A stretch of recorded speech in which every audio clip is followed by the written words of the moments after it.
you just talk us through it, the whole thing? Yeah, it was a situation where I first felt this in my semifinal match a few days ago, and I was able to get through the match, and I felt it again yesterday in my second set, but it wasn't to the point where I had to.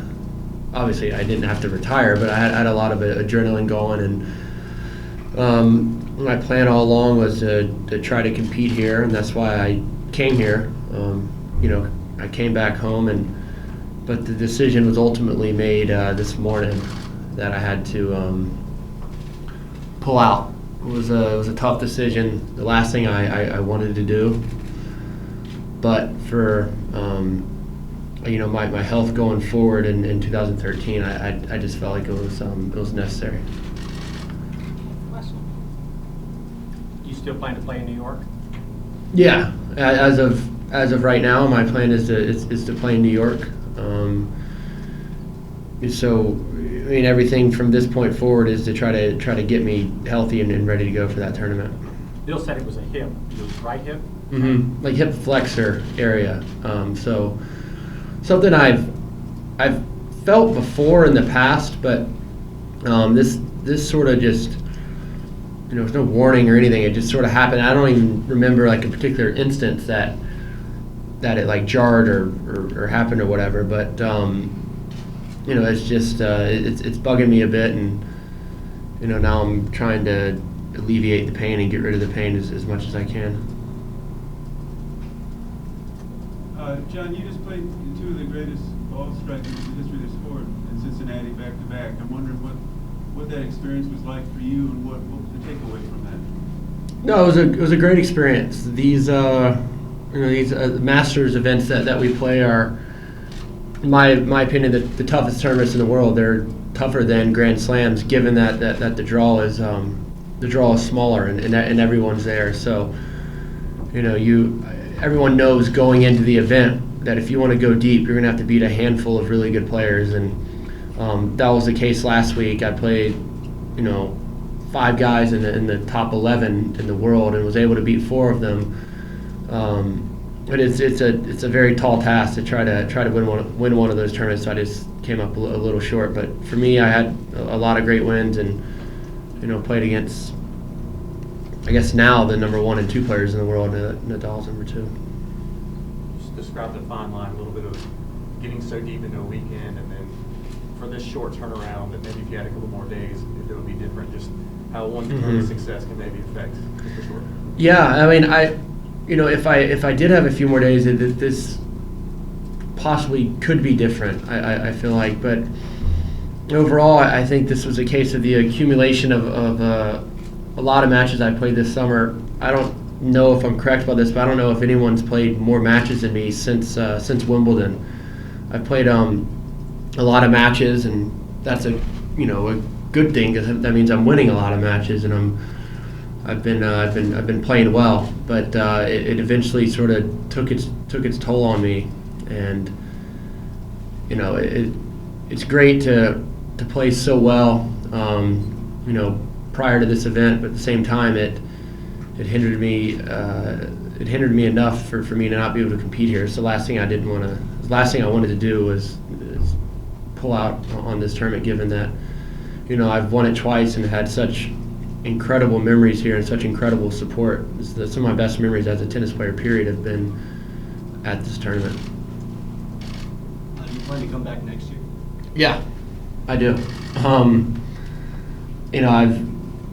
I don't foresee an instance where I don't plan on playing this tournament. So for me, I do definitely plan on coming back next year. Injury aside, what are the considerations that you go through, the pros and cons of training right up to a Grand Slam by playing a tournament just before it versus taking that week off to just train with your trainer and coach? Well, everything's different. It all depends on how you're playing leading up to the event, and I think 2 years ago coming into this tournament, I maybe wasn't playing as well as I have been, and I came here and won the tournament and then made the quarterfinals of the U.S. Open. So there's pros and cons, I think, of playing the week before. But I've always been a guy that, for the most part, I've played the week before a Grand Slam. My best Grand Slam result was, built upon me, winning this tournament 2 years ago. Yeah, I played 5 matches, and I was a little bit tired, but I was very, very confident going into New York 2 years ago, and that was my best result ever. So, the same thing with the French Open, Australian Open. I typically play the week before. So for me, I don't necessarily mind the matches before a Grand Slam, but this year is a little different because I think I would put myself at further risk if I were to go out there. Is there a concern about losing some momentum just off such a great week? Just where your confidence will be moving forward? I don't think so. My main concern right now is to get healthy. If I can sort of get rid of this problem as best I can, I will go into New York on the strength of a lot of good wins recently and a lot of wins this summer. So if I can get ready to play up there, then I know that I'm gonna be tough to beat, and I think I sort of proved that last week. Do you think you might come over here like maybe Wednesday or Thursday to just even try to practice if your hip feels better and to get ready for New York, or when will you go to New York? That's up in the air. I'm definitely not going to practice tomorrow. I'm definitely not practicing today. That doesn't mean I'm just sitting around all day. There's things I'm going to do to try to keep my body active, but it's not strenuous at all, and to try to get my hip better. So as of right now, my immediate plans are sort of up in the air. I don't know when I'll be going to New York. Any other questions? As you get ready for New York, John, how important is it before you walk away from this sport that you have to win a Grand Slam? I mean, is it a have to, I want to? Talk about that. No, I don't think it's a have to for me, because I said this before. I never aspired to be a pro tennis player. Actually, growing up here in Greensboro or this area, my goal wasn't to play professional tennis and be top 20, top 10 in the world like I've achieved already. So everything I've done has been a big bonus for me.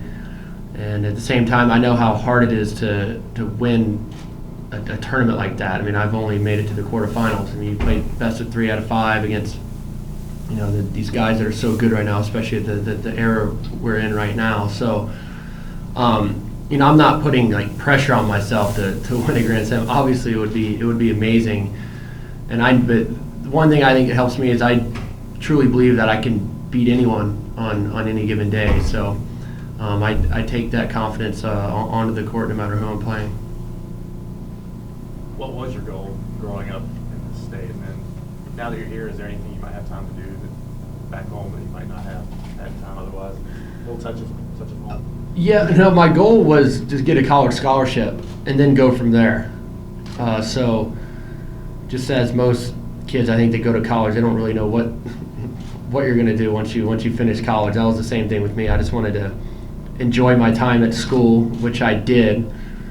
But while I was enjoying my time, I became a lot better tennis player, and sort of surprised myself and knew I was well equipped to play pro tennis. So I think it was right my junior year in college that I knew I was going to give this a serious go, and that's when I made my decision. Any last questions? You gonna hang out in Greensboro, or you going? Yeah, I'm just as the last 2 years, I'm staying with my parents in Greensboro, and I'm so glad to be home. I don't get home that often at all. So even though it's so disappointing for me not to play this year, it's also a bit refreshing to be back home and see everyone I haven't seen in a while. We know it's emotional for you not playing, but can you reflect upon the success that you have had here? Mhm. We imagine this has got to be one of your favorite tournaments to play. Well, it's absolutely one of my favorite tournaments. And when I first heard, I guess it was about 3 or 4 years ago, that this tournament was going to come to Winston-Salem, I knew right off the bat, it was going to be a good situation for me, because I always play my best where I'm most comfortable, and there's no place I'm more comfortable than home here in North Carolina, and I think I've sort of proved that the last 2 years. So this tournament, without a doubt, is one of my favorite events, for sure, if not my favorite, just given how well I've played here and the support that I have here. It's so much fun, and I've been very fortunate to be able to play in front of friends and family in the Triad area.